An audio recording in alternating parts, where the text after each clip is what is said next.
This is Cashing Out on VSiN, the sports betting network.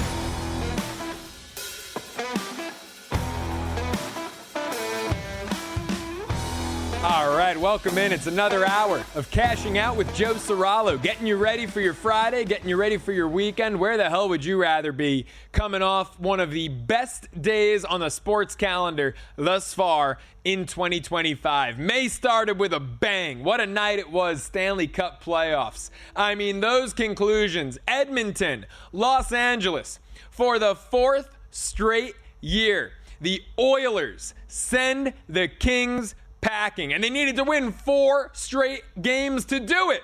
Absolutely remarkable. The Kings jump out to that 2-0 series lead, asserting themselves. 4-0 lead game 1. Edmonton tied it at 5, but the Kings prevailed. Then a dominant, 6-goal performance in game 2 for LA, but it went back to Alberta. And just like the recent election in Canada, the series completely shifted. 4 straight wins for the Oilers. And this team, offensively, I think your biggest takeaway is just how deep Edmonton is, right? Everyone loves to point to McDavid, but you go past him, and there's Draisaitl, and there's Hyman, and there's 4 lines who can score at will on you, seemingly, for 60 straight minutes. And that's what happened with Los Angeles. Their defense, their goaltending, looked exhausted as this series continued. LA just simply ran out of gas and ran out of steam. Remember, this was a team, you get it to a game 7, they were the best team on home ice this regular season, right? Get it to a game 7, get back to crypto, get back home, and you've got as good a shot as anyone. But they blew the game 5 on home ice, and Edmonton, with a chance to clinch at their home in game 6 up north of the border, was not going to allow this one to get to a game 7. LA made it feisty, down 5-3, scored one with 53 seconds to go, but the Oilers clamped down against the empty net, killed it with about 7 seconds left, and that was all she wrote. What a win for the Oilers. What a win stateside for the Avalanche. 7-4 over Dallas. How about the ebbs and flows of that game, you know? It was 2-0 Colorado. After the first, Dallas come out in the second period like a bat out of hell. 4 goals in the second period. That one was 4-3 Stars after 40 minutes.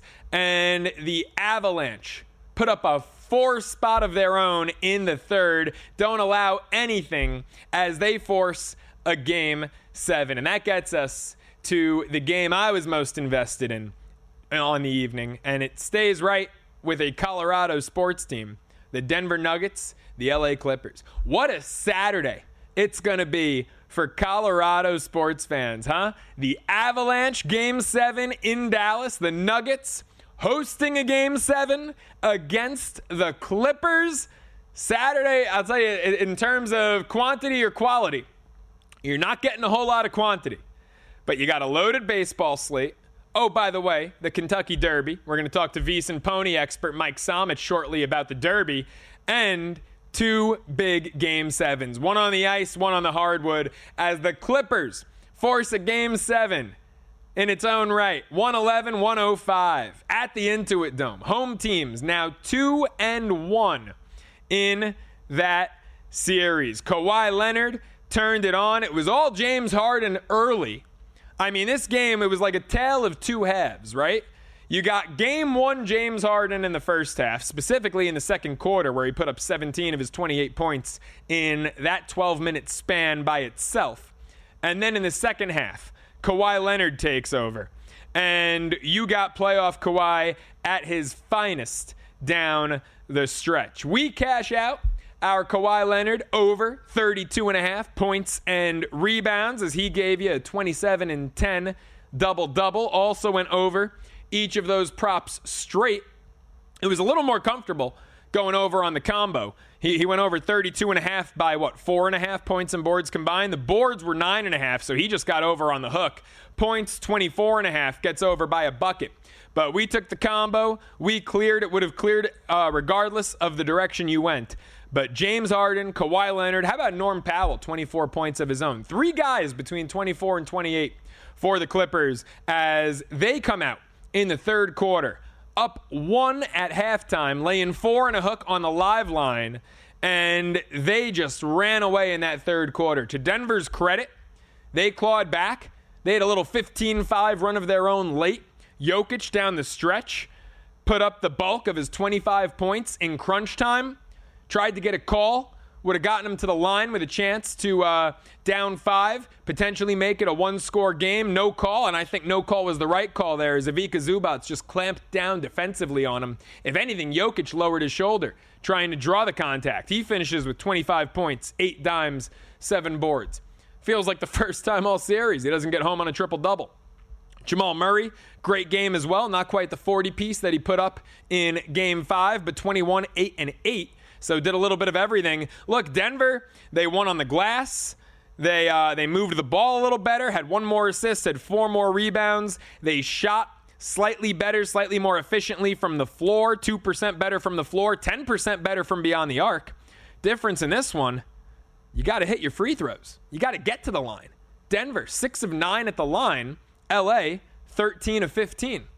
That's your difference in a game where, statistically speaking, Denver might have had an ever so slight edge in just about every single category. The Clippers got to the line, and they hit their free throws, because, newsflash, they're free. But LA, Kawhi Leonard took over. Great game, as Kawhi always does, both ends of the floor.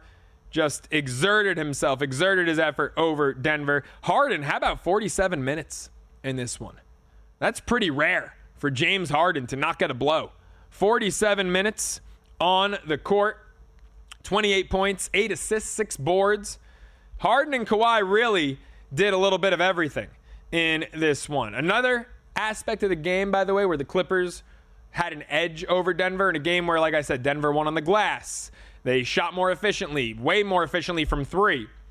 LA took better care of the ball. That swarming Clippers defense, which is the reason I'm dying to see a Clippers-Thunder second-round matchup. Because defensively, I think this would be tremendous basketball. LA only coughed it up 7 times. They forced 12 turnovers on the Nuggets side of things. So the Clippers at home force a Game 7. They'll be headed to Denver. The Avalanche will be headed down to Dallas. And between those 2 Game 7s and the Kentucky Derby, I think our Saturday on the sports calendar is set, is locked, and is loaded, ladies and gentlemen. Folks, if you want to bet smarter, not louder, you need to check out the Sharp Plays at sharpplays.com, where real bettors go to get ahead.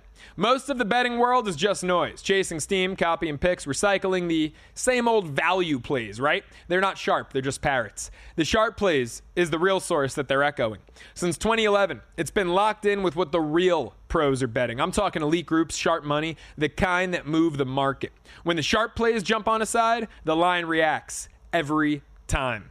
With insider info and powerful AI tools, you're not guessing, you're getting ahead. So sign up for free. You get betting reports, real-time alerts, and next-level intel via email or Twitter. Don't take anyone's word for it. Check the receipts. Full betting logs live on the site. So why follow the crowd when you can lead it? Go to sharpplays.com. Respected, watched, feared. That's the Sharp Plays. You like that? I should get into VO work on the side. Do some commercials. We don't just do reads here. We deliver reads at VSiN.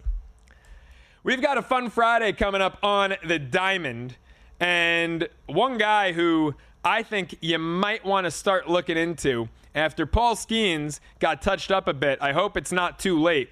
But how about Yoshinobu Yamamoto in the Cy Young market? Now, I know it's early. I don't like overreacting to ERAs in April or now May. But Yamamoto for the Cy Young Award, I mean, this guy's ERA is just a tick over 1. It's the best in baseball. And he's currently your second shot in the NL. Skeens is shorter than 2-1. I got to be honest. I said it coming into the season, and I'm going to double down now. It's mispriced. Paul Skeens is a terrific pitcher. And I hope to God he stays healthy. And I hope we get to see peak Paul for a long time to come, because this is the start of a career that could end in Cooperstown. But look at his strikeout numbers.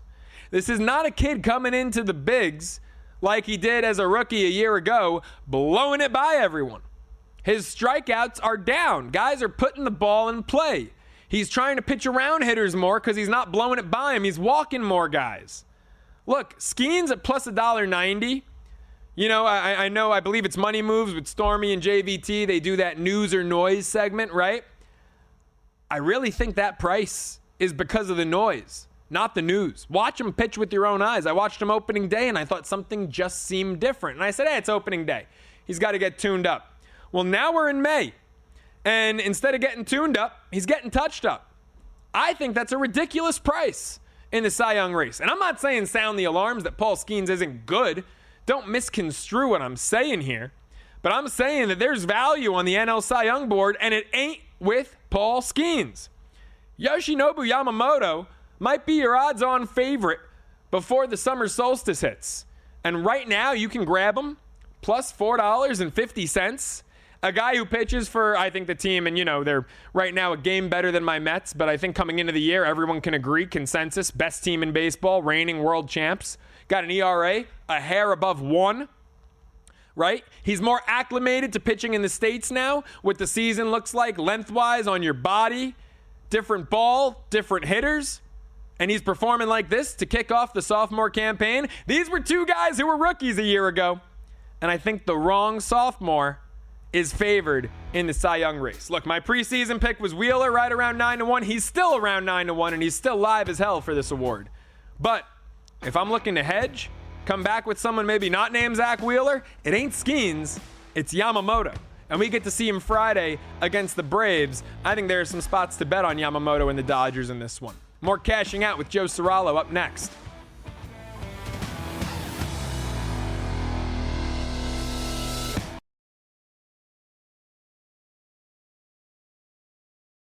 Welcome back to Cashing Out here on VSiN, the Sports Betting Network.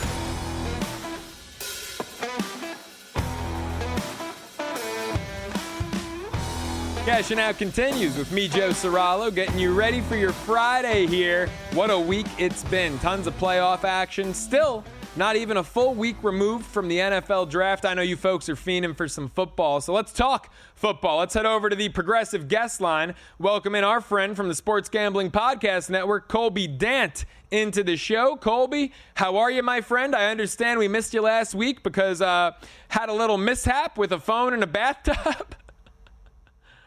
Yeah, we got to watch the 1-year-olds. They're quick with the hands, man. So I go to grab some shampoo to put on his head. Next thing you know, my phone's in the bathtub. And, yeah, my apologies, but you got to watch it with these 1-year-olds, man. You know, I will say your kid's impressive. I've heard on the scouting report, bigger hands than Kenny Pickett already at 1. That's pretty impressive, pretty remarkable. Let's talk. What was that? He's got that NFL pedigree. Let's go. Yeah, absolutely. We're trying to let Dad retire soon. Maybe not getting to the NFL quite yet, but you've got some UFL plays, starting with the one Friday contests. Some in St. Louis are calling it the most awaited game on Friday. Not the Blues and the Winnipeg Jets, but the Arlington Renegades and the St. Louis Battlehawks. What do you like in this one? Battlehawks laying 3 and a hook. Yeah, I like taking a shot on the Renegades here. They lost a week ago, kind of were in control of that whole game, and then DC stormed back. And one thing I do like is Bob Stoops traditionally against the mobile quarterbacks. He saw a lot of them in the Big 12 in his day. St. Louis has started the backup quarterback, Max Duggan, the former TCU Horned Frog. I think, he ran for over 70 a week ago. I think that Bob Stoops will limit that, make you beat him with his arm. And I don't think he can. I think the Renegades go on the road and grab that win. I love it. Let's get to Saturday, bright and early out here on the left coast. We've got some 9 a.m. action. Memphis, Houston, Roughnecks down in Houston laying 4 and a hook on their home turf. What's the play? Yeah, all of a sudden the Roughnecks go to Jalen McClendon, the former NC State quarterback, and things have been going pretty good for them. They've won 2 in a row. I do think they are like the worst coached team in the league. However, I think they found something. Offensively. So I am going to lay the 4, even though they've been kind of a nightmare over the past 2 years from a coaching point of view. I think, just going through all these different quarterbacks, they found something. So I'm going to lay that 4. Colby, 2 games on Sunday. I know you've been targeting some unders here in the UFL. DC, Michigan, it's the highest total of the week. Well, it's tied with Arlington and St. Louis. 42.5 on the total. Michigan at home, laying 2.5. Is there a play to be had on the total? Is it a side? What do we like in Michigan? Yeah, I think the side would probably be the better play here, just because Bryce Perkins, I think he's still good enough to be on an NFL roster. He's going to get the start and is playing the whole game. And I think there's a reason why he's favored. So I do like taking Michigan minus the points. And I do think the under is actually the play, despite him starting the whole thing. Michigan's defense is pretty good. It's back-to-back away games for DC. So give me the under and give me Michigan. I think Michigan just, laying the 2.5 is actually the best thing on the board. Fourth and Michigan minus 2.5. Best play. All right, make a note of that. Fourth and final game. It's got the biggest spread. Birmingham's laying 10 at home against San Antonio. Are you biting on that 10? I am going to bite on that 10. Birmingham's won 3 straight championships in the spring leagues, and you normally love taking them after a loss. Now, we thought Matt Corral would start, the former Ole Miss Rebel. Not going to get the start, still dinged up, but I'm just going to trust Skip Holtz in the fact that every time they've lost a game, they normally bounce back and take care of business, and San Antonio seems to be quite a mess with the Wade Phillips exit and Peyton Pardee is the interim head coach there. So I'm going to lay it. It's not my favorite play on the board, but a big number in a spring league like that's kind of crazy, but I'm going to lay it. Colby, I'm glad you brought up Matt Corral because I've been dying to pick your brain on this. Obviously, I mentioned, the technical issues with the phone in the bathtub last week. We didn't get to have you on following the first round of the NFL draft. I was excited to talk to you about it because I want your take on what my Giants did. Now, this seems to be a polarizing trade-in for their second pick in the first round. Everyone seems to either hate it or love it, and frankly, I hate the Jackson Dart selection. I said he was closer to a Matt Corral than to anyone who should have gone in the first round. So I'm out on the pick. What was your take on the Giants trading back in to go Jackson Dart there? Yeah, I was a bit taken back myself. Jackson Dart, first off, like traditionally, I would say Lane Kiffin quarterbacks as a head coach has not turned out very well in the NFL. Yes, he was at Alabama, but he wasn't recruiting that talent. So I do think, to me, there's just a lot of question marks with that offense. You've seen it. He was running the Jeff Lebby offense for a while, and a lot of it is one-read stuff sometimes, and I just have a lot of question marks. Another thing is he got beat out by Keaton Slovis at USC. Right. So I know he was young then, but I just have had my question marks, especially when he plays good competition.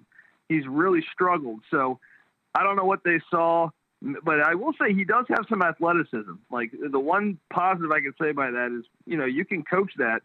Some quarterbacks don't have that. He does have some athleticism, but I was a bit puzzled overall with that draft pick. Yeah, he's athletic as hell. It's why he was my preseason Heisman pick at 16-1. But what you just said is key. When the competition rose, he didn't rise to the occasion. And I prefaced when I made that pick, he's going to have a Heisman moment against somebody, a Georgia, a Bama, a somebody.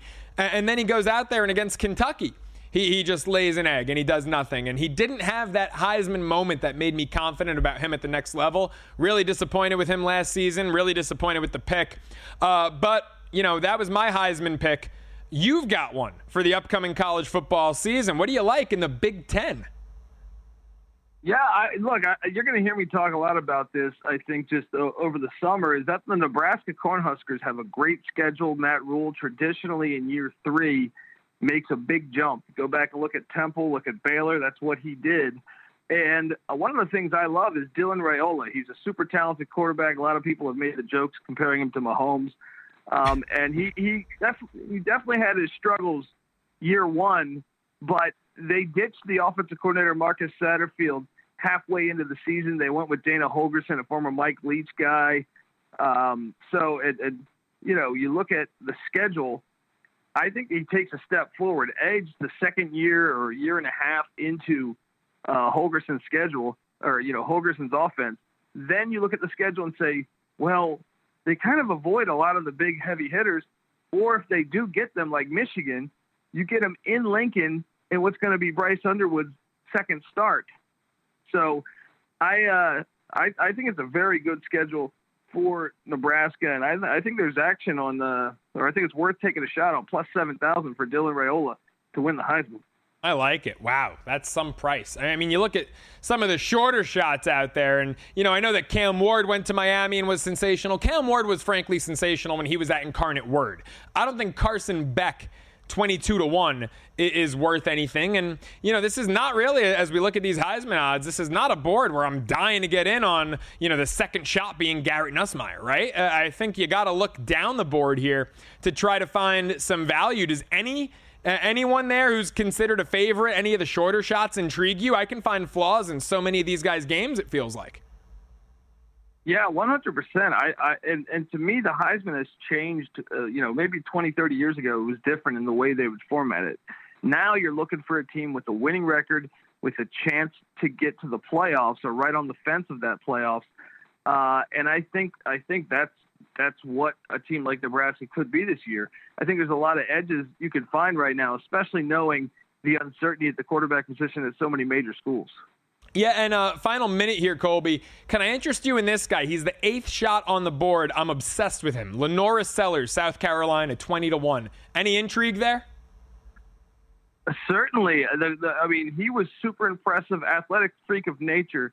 I do like that. The question is can South Carolina navigate that tough schedule? Right, absolutely. And they were great down the stretch when he got the full nod of confidence there. The Gamecocks, you could have made an argument for them to squeak into the playoff at the end of the season. That big win against Clemson, rivalry week, Thanksgiving weekend, he really showed that he belongs on the national scene. Colby, as always, man, really appreciate the time. Thanks so much for joining the show. Hey, thanks for having me, and keep your phones away from the bathtubs with the children. It's when those damn kids come in with bigger hands than Kenny Pickett and Russ Wilson. Our friend Colby Dant, follow him on Twitter at @TheColbyD. Check out his great work over at the Sports Gambling Podcast Network. And don't forget to check out the incredible deal we're running right now at VSiN.com. Folks, for a limited time, we're slashing the price of our annual subscription, normally $240 to just $199. And if you sign up today, we're giving you 2 months for free. That's 14 months of VSiN Pro access for less than 50 cents a day. Why would you take those 50 cents and adopt an elephant in Tanzania when you can get VSiN Pro? 14 months of access to best bets, exclusive splits, 24/7 live video, and more. Go to VSiN.com/subscribe. Promo code PRO. Lock in your 14 months of VSiN Pro for just $1.99. Betting the ponies up next. Mike Somich joins us, cashing out with Joe Ceraulo. Welcome back to Cashing Out here on VSiN, the Sports Betting Network.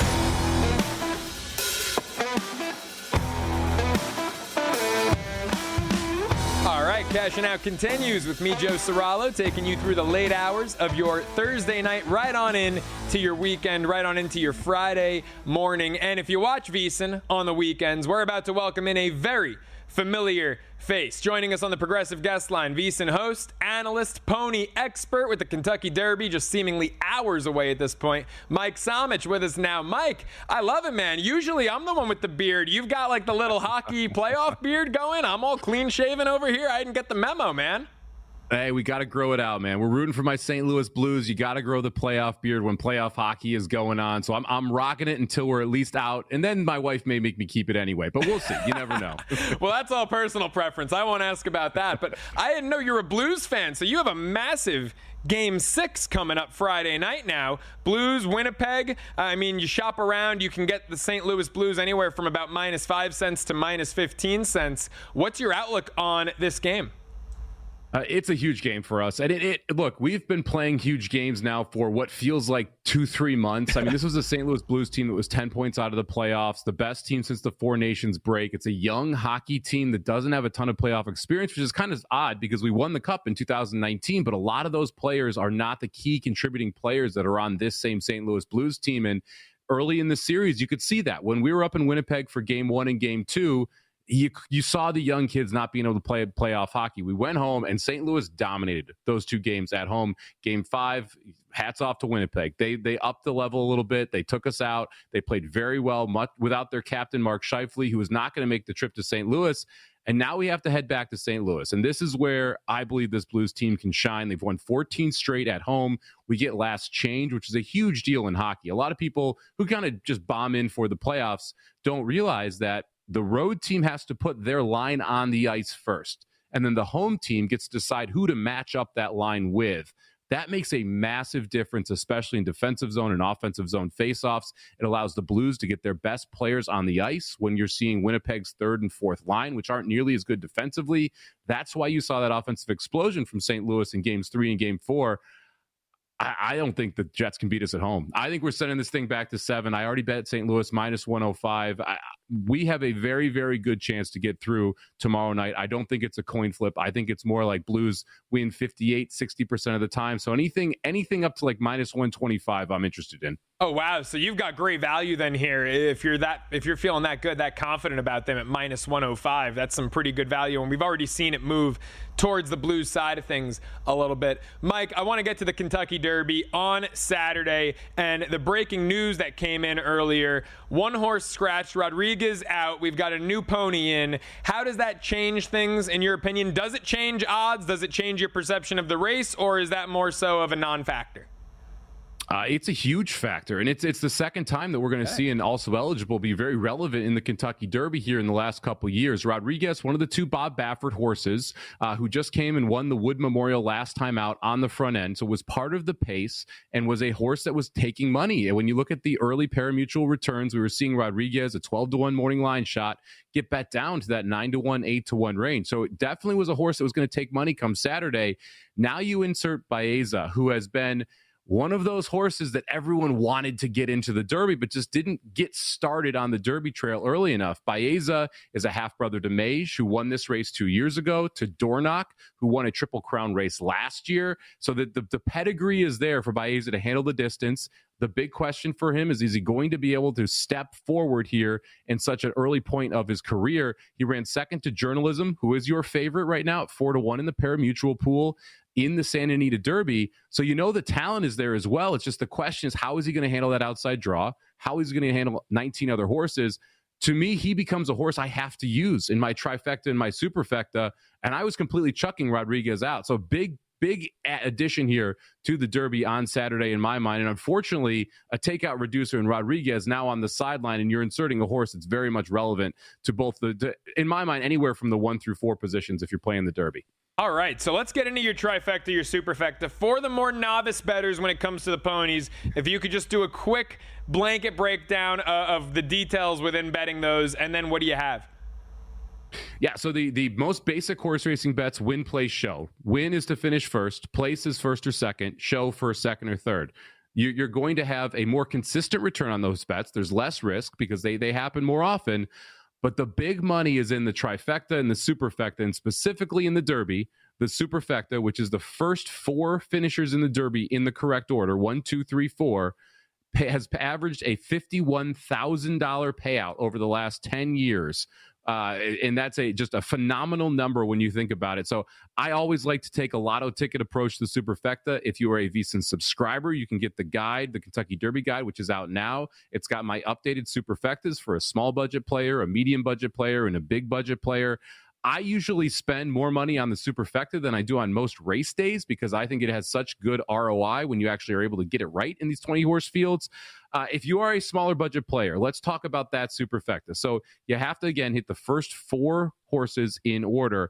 I'm going to play a superfecta here with my top pick in the race. We'll get that out of the way because that's obviously important here. I like the number 18, Sovereignty. Sovereignty was 5-1 on the morning line. We've seen upwards to 10-1, 11-1 during the parimutuel betting. So I'm hoping to get double-digit odds on the 18 Sovereignty, who has won at Churchill Downs before. It's going to be his 3rd start off the layoff, which is usually a point where a horse takes a step forward and improves off that race. You've got Hall of Fame trainer Bill Mott, who has won a Kentucky Derby before from an outside post.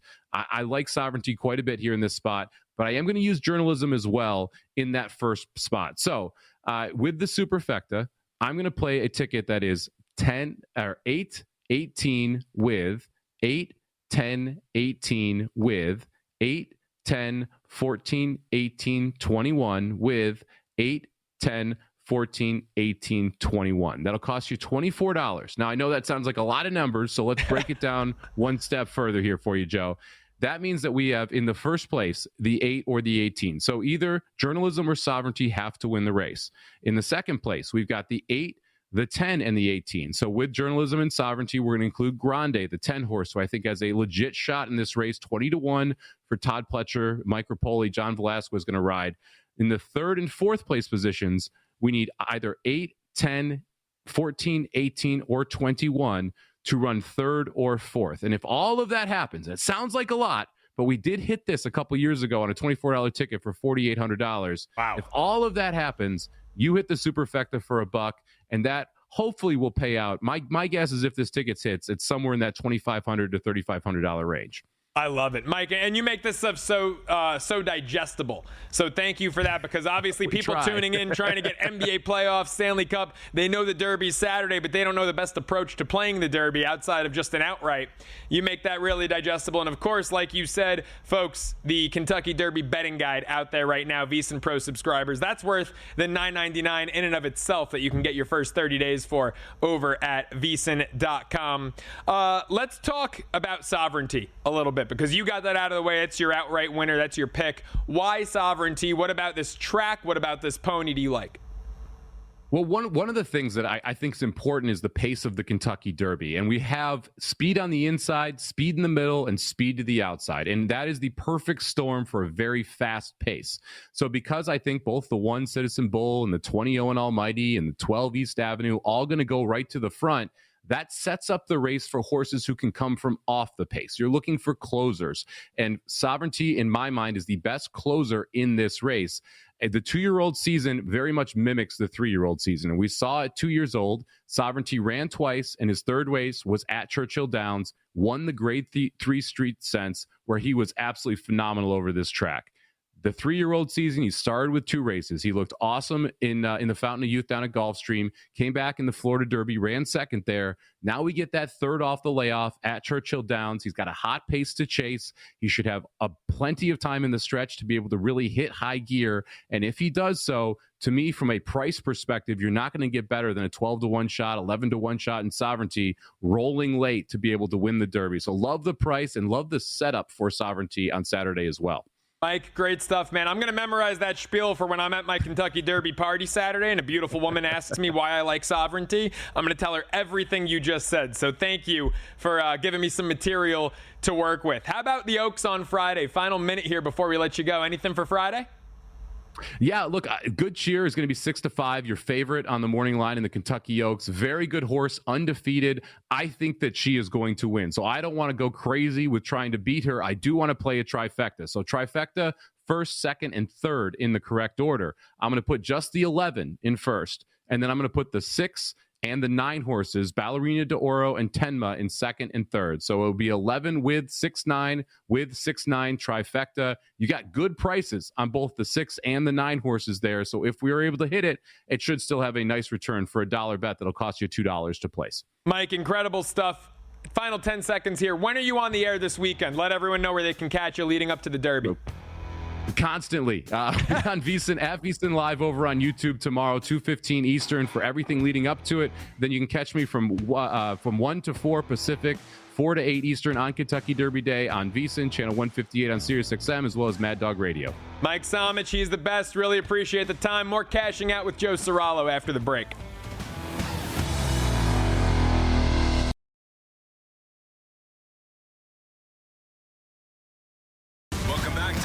Out here on VSiN, the Sports Betting Network.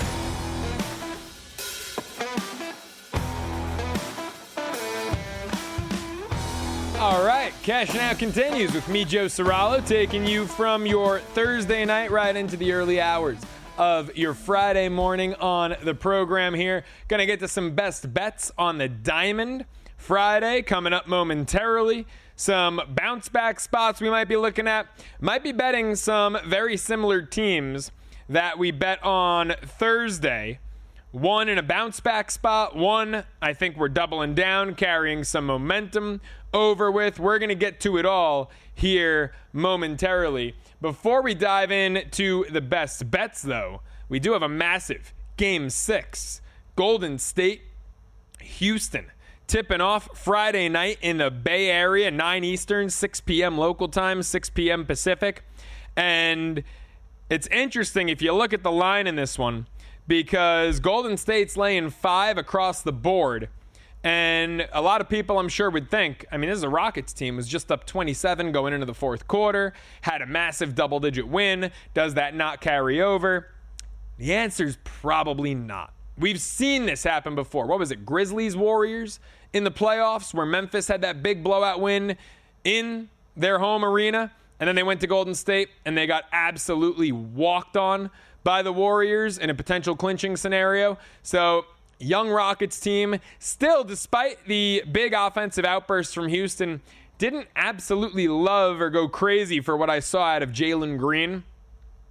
I think Rockets -5 may be the way to go here. I mean, you could risk the money line. It's a steep price. You know, if you're in a position like me with the hedge on the table because of that 27-1 Rockets ticket, it probably becomes something a little more worth considering the money line than the 5. Last thing I want to do is lay 5 with the Warriors. They win by 3, and then I lose that, plus my Houston ticket burns up in flames. But right now, -220 on the money line with Golden State. Sheesh, that is quite the price. Look, I would say, again, from my hedging perspective at this point, where we've got the Rockets 27-1 to emerge from the West, and then we lost on the Warriors, ended up taking the points plus 4.5. Once I got to 4.5, it was too much to pass up on. So I ended up taking the plus 4.5 in game 5. Was no good.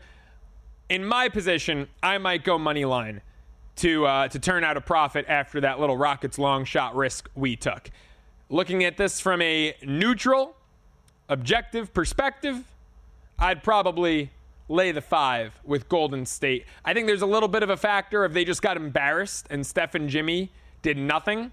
And this might be one of those games where Steph and Jimmy combine for 75, like we saw game 1 of the series, like we saw in the play-in game against Memphis. This might be one of those games where it's like, oh, Podziemski who? Yeah, no, Steph and Jimmy just each put up 30 to 40 points in this one. They might be a pissed-off different version of the Warriors. So neutrally speaking, I'd probably lean towards laying 5. Don't have a best bet in this game, but I do have some on the diamond, so let's get to it. Let's get to the VSiN Daily Morning Bets. We're starting the VSiN Daily Morning Bets in Atlanta.